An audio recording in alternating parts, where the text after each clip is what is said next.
Você pode exigir que uma pessoa abra um MEI para trabalhar para você, ao invés de registrar ele? E você, de repente, já foi convidado a abrir um MEI para trabalhar para alguém, né, para uma empresa. Isso é certo? Isso é errado? Quais são as vantagens, as desvantagens? Fique até o final desse vídeo, porque esse é o assunto do vídeo de hoje.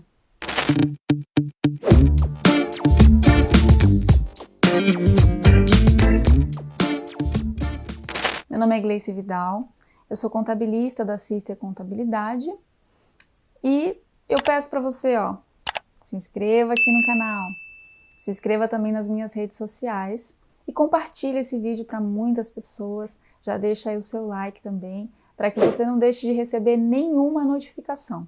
Eu tô aqui toda semana, trazendo para você vídeos muito interessantes, muito práticos e super relevantes. Então, fica comigo. Vamos lá, gente. É correto eu, como empresária, tá? Vou usar aqui o meu exemplo como empresária da Sister Contabilidade, né? É correto eu, como empresária, exigir que uma pessoa abra um MEI para trabalhar para mim, para minha empresa, ao invés de registrar essa pessoa? Isso é uma prática no mercado de trabalho, tá? E eu vou explicar aqui para vocês se isso está correto ou não e quais são as vantagens e as desvantagens de optar por essa decisão. E para você, né, que de repente é esse MEI, né, que teve que fazer um MEI para poder trabalhar em determinado local, vou mostrar para você também quais são as vantagens e desvantagens desse relacionamento e se isso está correto ou não diante da lei, tá bom?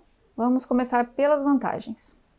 A vantagem, né, que você tem como empresário de contratar uma pessoa numa relação comercial, né? Você vai pedir para a pessoa assim, olha, eu quero que você abra uma MEI para você trabalhar para mim. A vantagem disso, para você que é empresário, né, para você como empresa, e para você que é essa pessoa que vai formalizar o MEI para poder prestar o serviço ali, a vantagem é justamente o custo, tá? Quando uma empresa tem essa relação com uma MEI, então é uma relação comercial de pessoa jurídica para pessoa jurídica, tá? Nessa relação comercial, essa pessoa contratante, né, essa empresa contratante, ela não tem um custo de impostos como ela teria se ela estivesse contratando um funcionário. E essa pessoa que foi convidada a se formalizar como MEI também não vai ter os custos que ela teria se ela fosse um funcionário, porque ela não vai ter esses descontos em folha, tá? Então, essa relação comercial, ela é muito praticada porque, entre aspas, é bom para ambos os lados, tá? Agora eu vou apresentar para você a desvantagem desse negócio.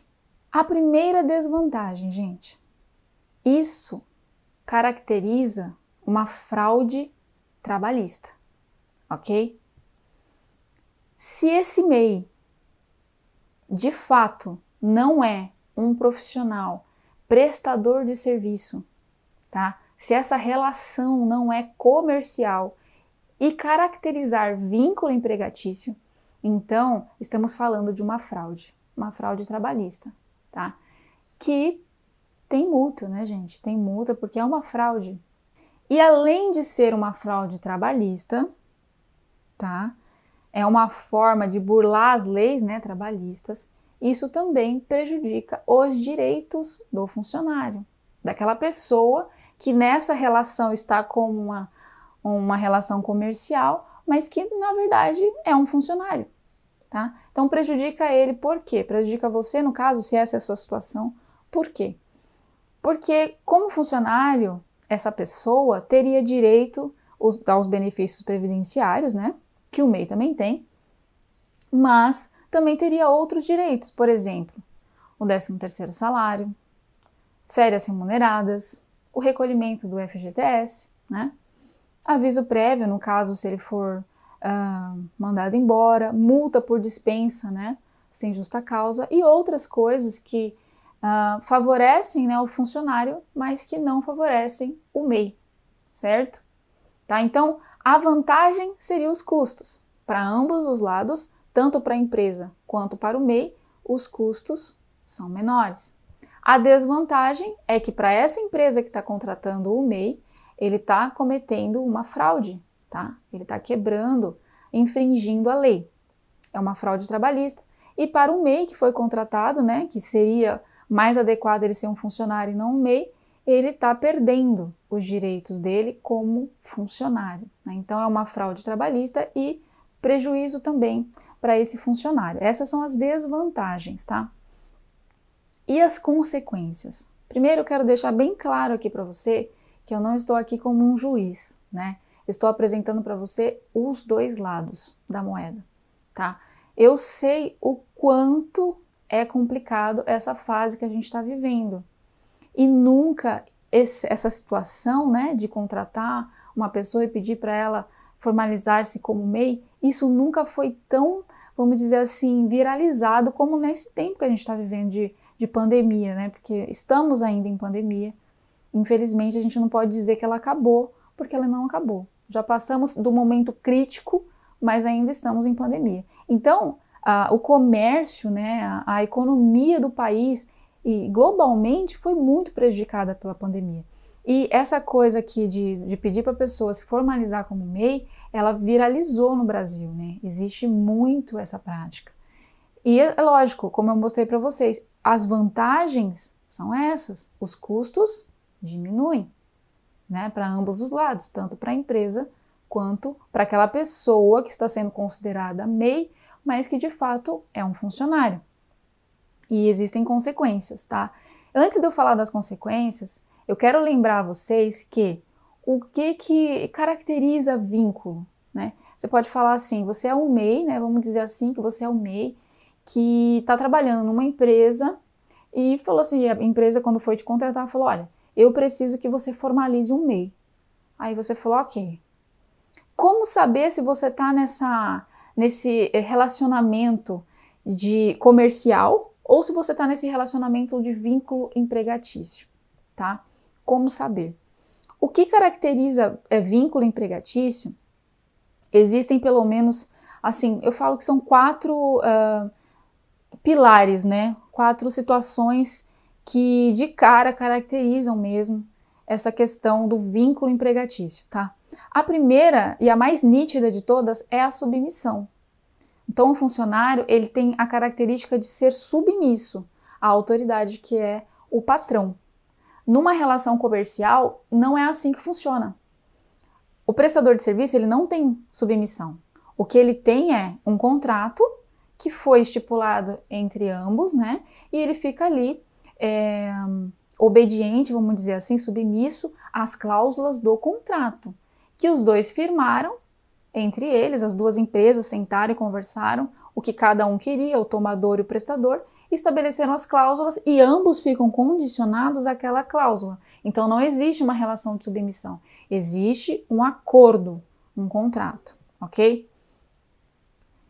Outra coisa também, horário, né?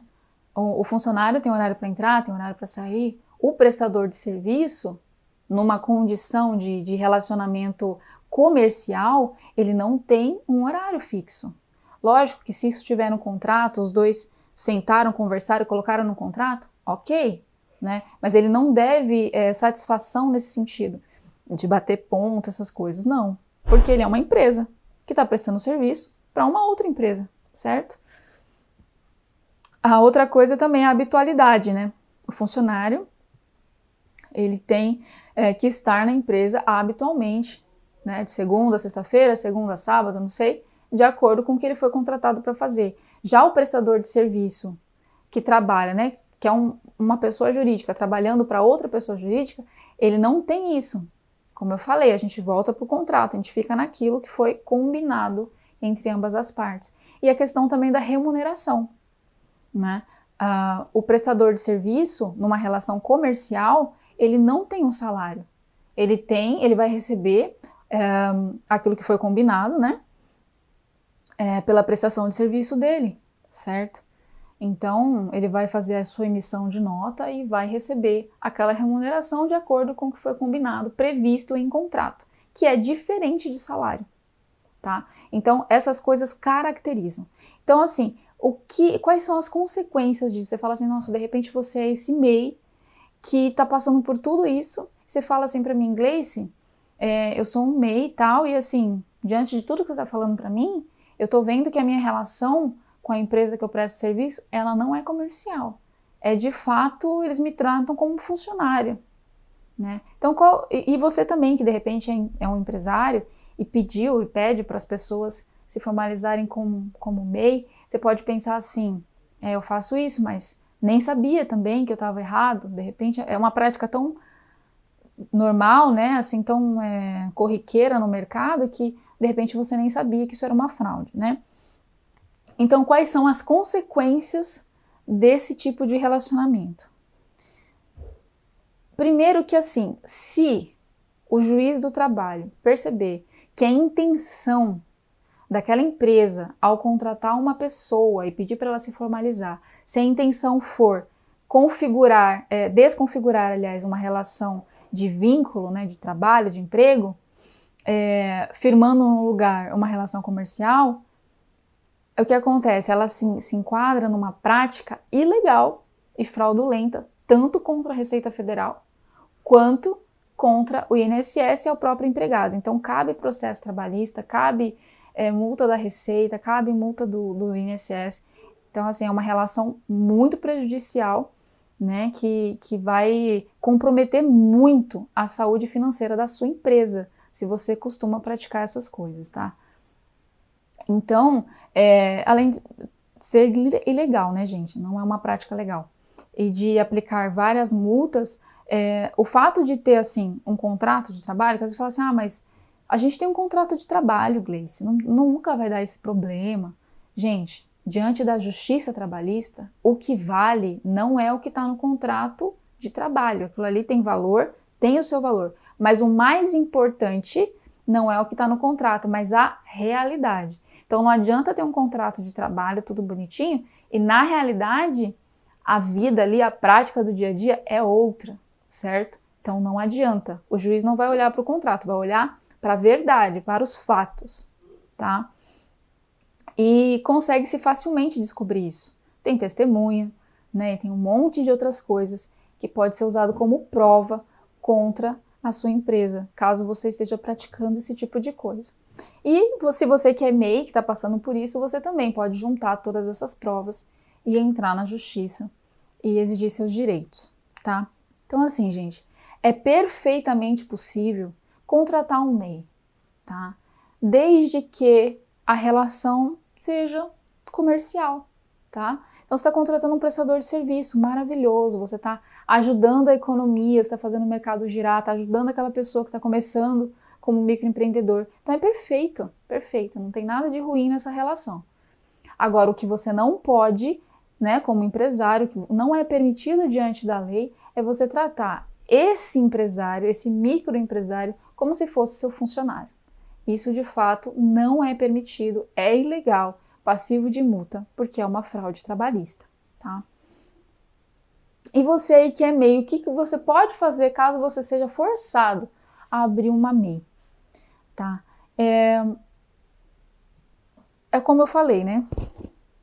Eu sei que é difícil, eu parei um pouco até para refletir, né? Porque eu me coloco na situação, de repente, que pode ser a sua situação, como MEI. Poxa, diante da crise que a gente está vivendo, não tem emprego, a única vaga que eu conseguia nessa empresa X, e eles estão exigindo que eu faça um MEI para eu poder trabalhar.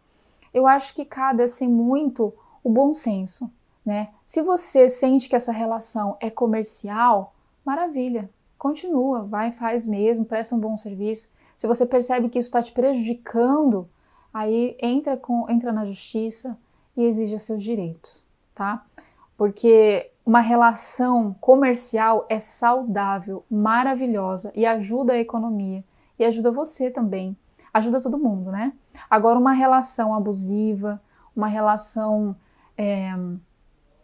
que descaracteriza, né, aquilo que é legal e bom para ambos os lados, aí é prejudicial, aí não é bom para ninguém, né? Então, gente, ó, resumindo aqui. Nesse vídeo você aprendeu, né, que o MEI, é possível que o MEI seja contratado, o MEI pode ser contratado, desde que seja uma relação comercial.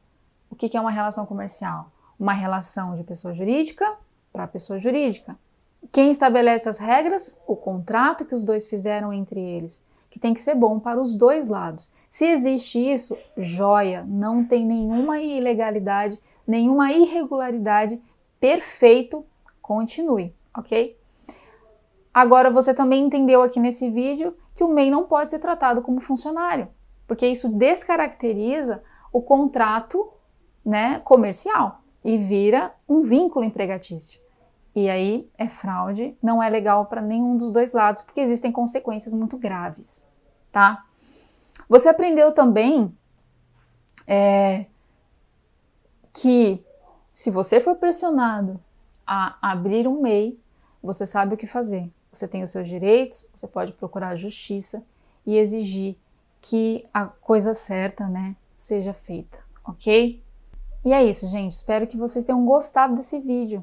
Eu acredito, sinceramente, que essa é a realidade de muitas pessoas.